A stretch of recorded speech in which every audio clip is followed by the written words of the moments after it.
dieta low carb é uma dieta baseada, né, em pouca ingestão de carboidratos, né? E aí, como há uma diminuição da ingestão de carboidrato, há um aumento do consumo de proteína, de gorduras boas, verduras, legumes e frutas, né? Os alimentos que são fonte de açúcar, né, como pão, massa, doces, eles não são consumidos. Ou se forem consumidos, é consumido em poucas quantidades, pequenas quantidades e de vez em quando, não todos os dias, né? As dietas low carb, ela aumenta a perda de peso, melhora todos os níveis da saúde, né, todos os marcadores da saúde, incluindo as síndromes metabólicas, como doenças cardiovasculares, diabetes, né, hipertensão, entre outras. Os carboidratos eles são divididos, né, em carboidratos simples e carboidratos complexos.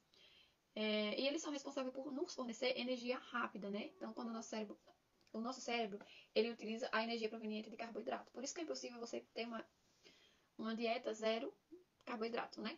Low significa pouco. Não significa que você não está comendo carboidrato, mas que você está comendo pouco carboidrato. Então, os carboidratos simples são aqueles que têm alto índice glicêmico, né? Que você come rapidamente, eles são absorvidos e a glicemia aumenta, né? Como balas, doces, frutas, arroz, massas, alguns tipos de frutas, né? Nem todos. Massas, alimentos refinados. Os carboidratos complexos são raízes, né? As raízes, eles são demoram um pouquinho mais de ser digerida. Porque ele tem mais fibra, né? A estrutura dele é mais completa, então demora um pouquinho mais. E os grãos integrais também, né? Como arroz integral, a farinha de trigo integral, eles demoram um pouco mais de ser digerido.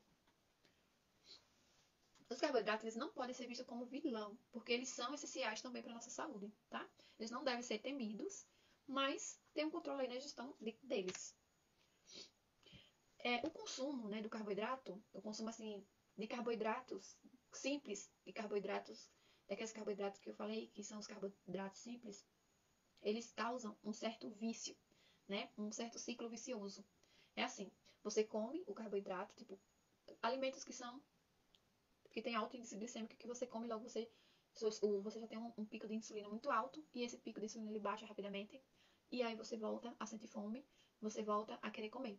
Então você come o carboidrato, né, que possui propriedades viciantes, possui desejos, né, que mexe com desejos, prazer, essas coisas. Aí ativa regiões cerebrais de prazer e recompensa, né, a sua glicemia ela sobe, ela dispara. O seu cérebro libera dopamina, que é o hormônio do prazer. A insulina liberada em grande quantidade, né? E aí há uma redução da glicose no sangue. Quando tem a redução da glicose no sangue, ela é reduzida tão rapidamente quanto ela subiu, né? Então subiu rápido, desceu rápido. E a insulina alta leva ao acúmulo de gordura, né? E sem açúcar, o corpo envia sinais de abstinência, né? Então você quer comer mais carboidrato, aí você volta a comer, você tem aquela fome constante, você está comendo e sentindo fome, comendo e sentindo fome, comendo e rapidamente sentindo fome. E aí, né, é o desejo por doce. É como se fosse o vício por qualquer outro tipo de droga, né? Como cigarro, por exemplo, que a pessoa não consegue viver sem. Então ela tá ali sempre no ciclo vicioso. Ela come, a glicemia dispara, ela volta a sentir fome e ela quer comer de novo. Aí os baixos níveis de açúcar no sangue ativa a fome e o desejo por mais doce, né? Isso algumas pessoas acabam desenvolvendo também a compulsão alimentar. E ela volta a comer carboidrato e o ciclo se repete.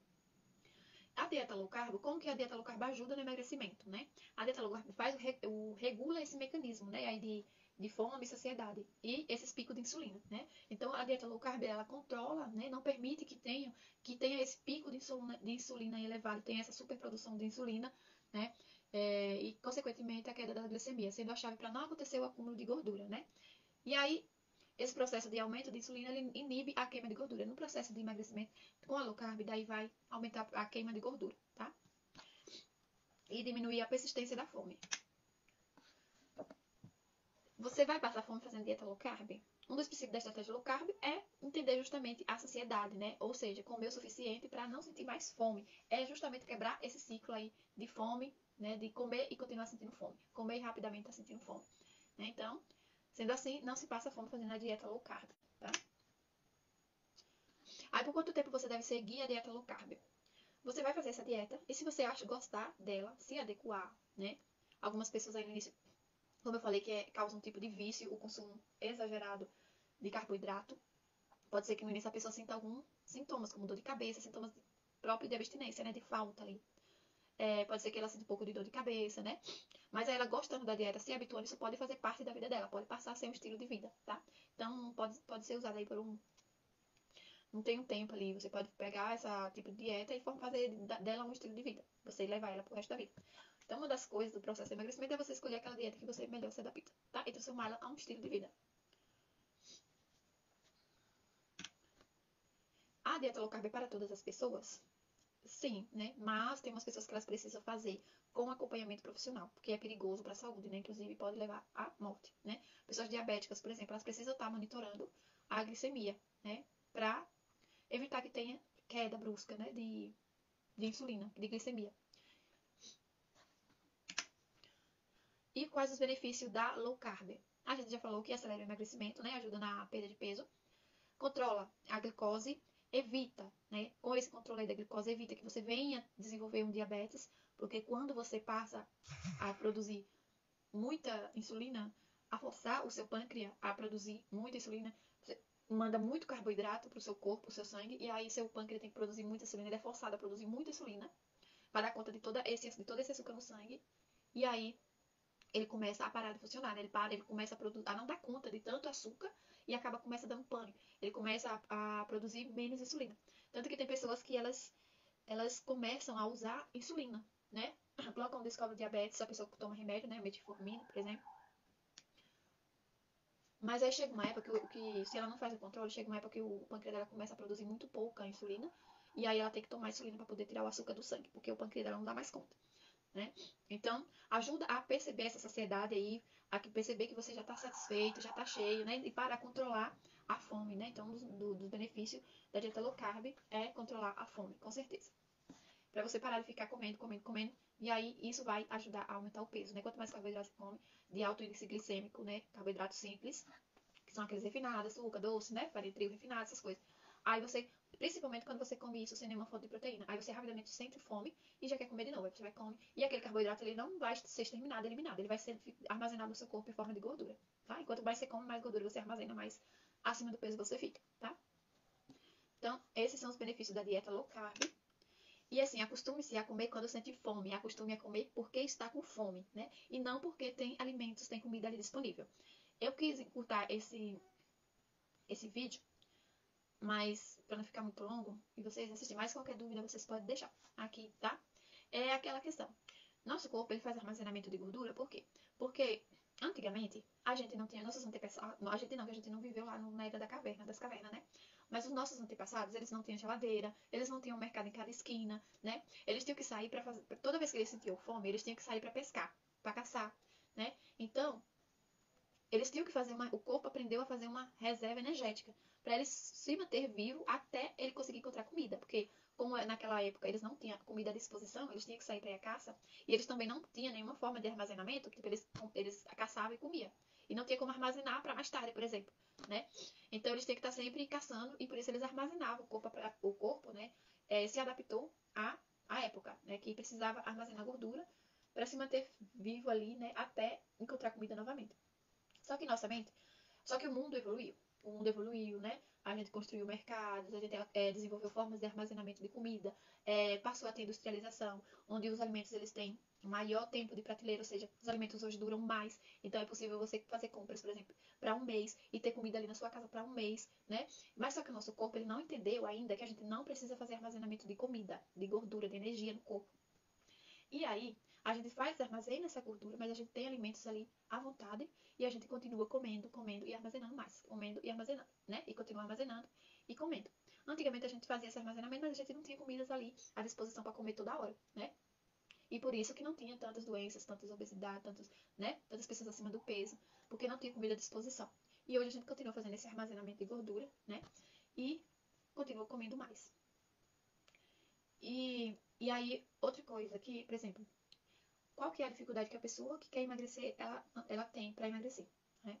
É justamente essa questão dos antepassados, de precisar caçar para poder comer, né?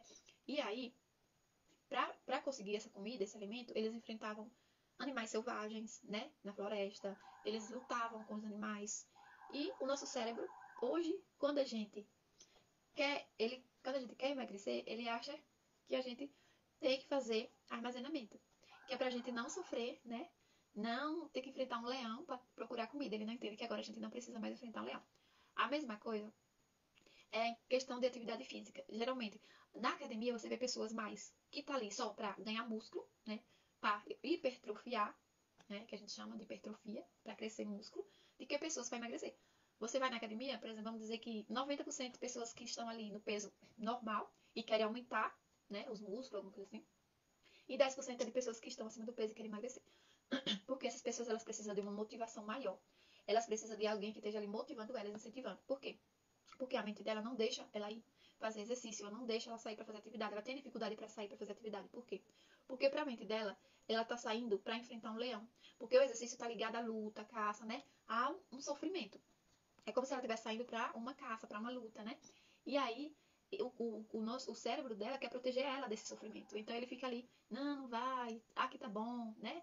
E aí ela acaba não indo. Ah, deixa pra amanhã, depois você vai. E fica ali, né? A mente dela falando, incentivando ela pra não ir, porque quer evitar ela desse sofrimento. É como se ela estivesse saindo para enfrentar um leão, né? Por isso que precisa de uma motivação maior. Ao contrário, os magros, eles são magros. Então a mente dele pensa, você tem que sair pra caçar, porque senão você vai morrer de fome, porque você tem pouca gordura armazenada. Aí eles têm mais disposição para fazer exercício, para fazer, né, atividade física. Por quê? Por conta disso. Que ele tem pouca gordura armazenada e a mente dele entende que ele precisa caçar, porque ele precisa armazenar mais gordura. Entendeu? Aí ele continua caçando e na caça ele perde mais gordura, que é no exercício, e aí, né, ele volta com menos gordura e ele tem que ir de novo caçar. E ele tem aquele pique para fazer exercício por conta disso. Porque ele tá nesse processo de, vai caçar que você tá com pouca gordura, vai caçar porque ele tá com pouca gordura. Só que ele não tá indo caçar comida, ele tá indo só fazer exercício e tá queimando mais gordura. Entendeu? Então, o que eu faço? Eu tenho algumas estratégias. Tem uma estratégia, né, que é da nutrição comportamental, onde você precisa começar a pensar magro, né? É pensar como uma pessoa magra pensa. Daí tem algumas estratégias para você pensar magro. Eu vou mandar para vocês, né? Uma forma como tô com dificuldade, né? Vinha esse tipo de pensamento na minha cabeça. Aí você fazer a substituição desse pensamento.